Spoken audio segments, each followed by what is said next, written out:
When Jack first saw Sarah, it was as though the world around him faded into the background. You know those movie scenes where everything blurs except for one person? Yet this wasn't your typical love at first sight moment. Their bond was far more complex, profound, and meaningful. What if I told you that true intimacy doesn't happen instantly? It's something that grows gradually, often through challenges, but always with sincerity. If you've ever been hesitant to let someone get close, this video is for you. Today we'll explore how to overcome the fear of intimacy and build truly strong relationships. How do you take steps toward vulnerability when each feels like a leap into the unknown? What if, beyond that uncertainty, lies the key to lasting happiness? Jack was the life of the party, always confident and charming. He could make everyone laugh, but when conversations turned personal, he would steer away with humor or keep things surface level.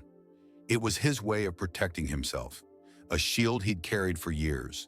For Jack, it was as comforting as an old, well-worn jacket.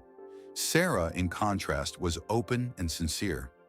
She believed love thrived on trust and sharing one's true self. She wasn't afraid to be vulnerable, seeing it as the foundation of real connection. At the start of their relationship, everything felt perfect. Jack was attentive, kind, and seemed to know just how to make Sarah's day brighter.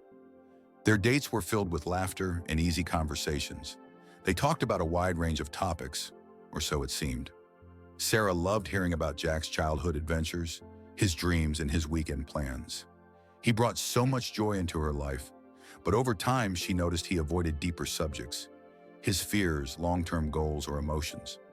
When she tried to go beyond the surface, Jack either changed the topic or became defensive. It wasn't because he didn't care. For Jack, opening up meant risking pain.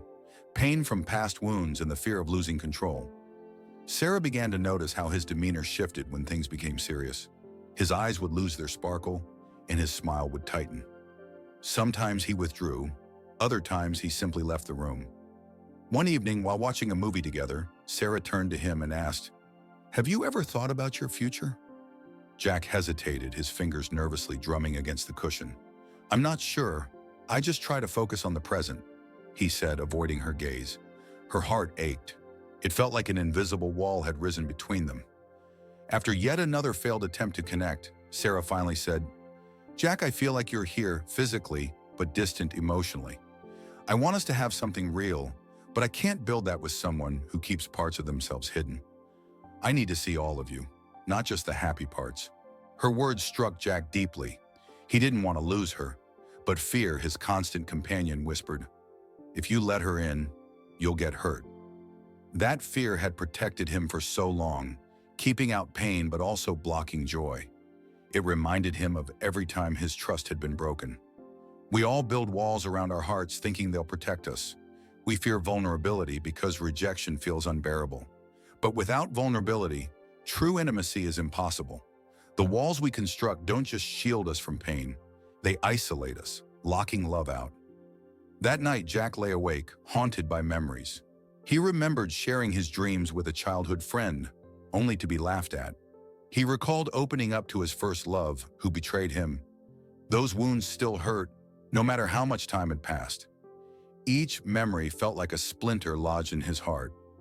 Over time, he convinced himself that staying strong and independent was safer than risking more pain. But Sarah was different. Jack knew it.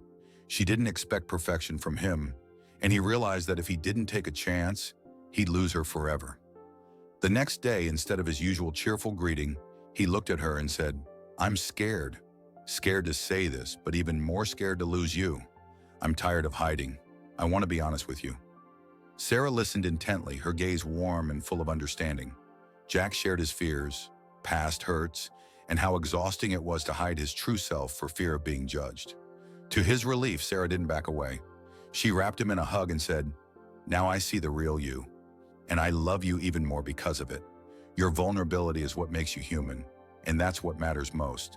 True intimacy begins with honesty, with yourself and your partner. Jack's brave step into the unknown brought them closer than ever. The walls he had built over the years finally crumbled. He understood that trusting someone wasn't a weakness, but a powerful strength that united hearts. If you find yourself in a similar place, unsure about opening up, Think of Jack and Sarah. Real love doesn't shy away from vulnerability, it thrives on it. Yes, it's frightening to let someone in, but it's the only way to form deep, meaningful relationships. If this story resonates with you, take a moment to reflect on the walls around your heart. Maybe it's time to start dismantling them. Share your thoughts in the comments. Your story might inspire someone else. And if you'd like to hear more stories like this, don't forget to like and subscribe to our channel. Remember, if this video gets 5,000 likes, I'll create a new video on keeping romance alive in long-distance relationships. That story might be the push you need to take a step toward your own happiness. See you in the next video.